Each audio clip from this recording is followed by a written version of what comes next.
নরসিংদীতে বহু প্রতীক্ষার পর ছন্দা সিনেমা হল ভেঙে মাদ্রাসা ভবন সম্প্রসারিত হতে যাচ্ছে। ইতিমধ্যেই এলাকাবাসীর আকাঙ্ক্ষিত হলসহ জমি ক্রয় ও বায়না দেওয়া হয়েছে। জনগণের দানের টাকায় সেখানে সম্প্রসারণ করার পরিকল্পনা চূড়ান্ত হয়েছে। জানা গেছে 1999 সালে প্রতিষ্ঠিত নরসিংদীর রায়পুরা উপজেলার ছন্দা সিনেমায় গত ঈদেও মুক্তি পেয়েছে শাকিব খান অভিনীত চলচ্চিত্র রাজকুমার। আলোকসজ্জা করা হয়েছে সিনেমা হলের বাইরে। সিনেমা দেখার তেমন লোকজন না থাকলেও হলের ভেতরে বাইরে শাকিব খান ও কর্টনি কফির পোস্টারের সয়লাভ। তবে হলের বিপরীত রাস্তায় একটি ব্যানার জানান দিল ভিন্ন বার্তার। সেই ব্যানারে স্পষ্ট হলো হলটি ভেঙে সম্প্রসারিত হবে দক্ষিণের দেয়াল ঘেঁষে 2008 সালে প্রতিষ্ঠিত ইদ্রিসিয়া দারুল কুরআন মাদ্রাসা। এরই মধ্যে মাদ্রাসার জন্য এলাকাবাসী হলটি কেনার জন্য 1,30 লাখ টাকা চুক্তিমূল্যের বিপরীতে 20 লাখ টাকা বায়না সম্পন্ন করেছেন। বাকি টাকা পরিশোধে সাধারণ মানুষের নিকট সাহায্য চাওয়া হয়েছে।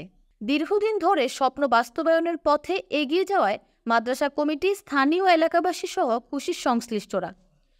আমরা চাই যে হলটা এখান থেকে মুক্ত এটা বাদ হোক। হ্যাঁ, এটা মাদ্রাসার প্রতিষ্ঠানে আসুক। হলটা এখানে খরিদ হয়েছে, অলরেডি 20 লাখ টাকা বায়নাপত্র হয়েছে আমরা জানি। এবং আপনারা সহযোগিতা করবেন যাতে এই জায়গাটা পাপ থেকে মুক্ত হয়। আস্তাবাদ পশ্চিমপাড়া ইদ্রিসিয়া মাদ্রাসা আস্তাবাদ ছন্দা সিনেমা হলটি ক্রয় করেছে 1,30 লক্ষ টাকা। 20 লক্ষ টাকা বায়না দিয়েছে, বাকি টাকা দিয়ে দলিল করবে। রাজকুমার চলচ্চিত্র প্রদর্শনের সময় হলে গিয়ে দেখা যায় কেবল গুটি কয়েকজন সিনেমা প্রেমিককে।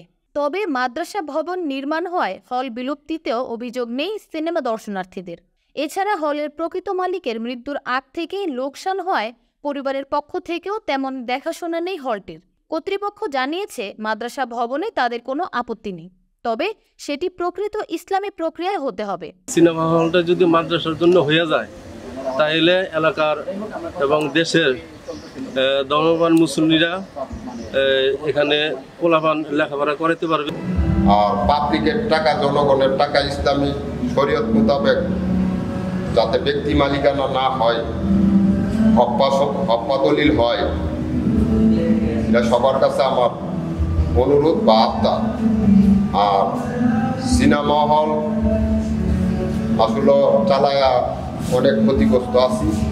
দীর্ঘদিন ধরে লোকসানে চলা সিনেমা হলটি বিক্রি করার পাশাপাশি মাদ্রাসা ভবন নির্মাণের মতো ভালো কাজ করতে পারায় খুশি ক্রেতা ও বিক্রেতা সহ স্থানীয়রা।